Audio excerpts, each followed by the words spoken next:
here's how we can delete all trash on the iPad. So let me guide you through it and explain how it works.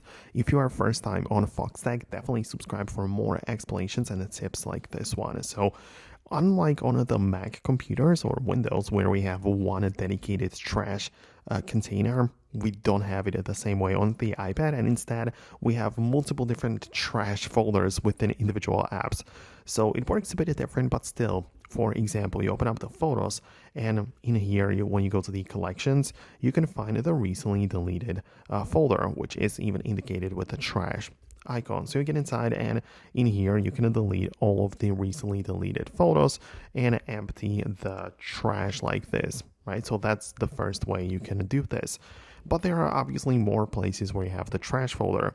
Most common one is the Files app, which can contain any file type, not just photos, of course.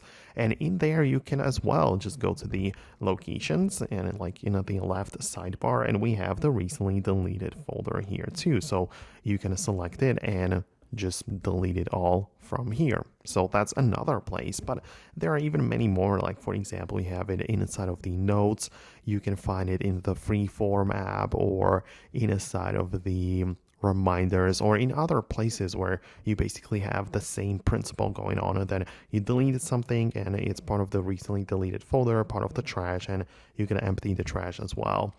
But in order to delete stuff which you don't really need, I think it's really best to just open up the settings, and part of the general and iPad storage, you usually get some recommendations on how you can save the storage, right? So for me, it's telling me to review my duplicates or review some very large videos which are taking up a lot of storage, right? So these are not really the trash which I'm deleting, but technically if you have duplicate photos, you don't really need them. So this is another place where you kind of like make sure you are not using too much of the storage unnecessarily. So I would always check out these recommendations in the settings app too. So I hope I can help you out. Let me know what you think about the video below in the comments. Hit the thumbs up if it worked, and I hope to see you later in the next videos too.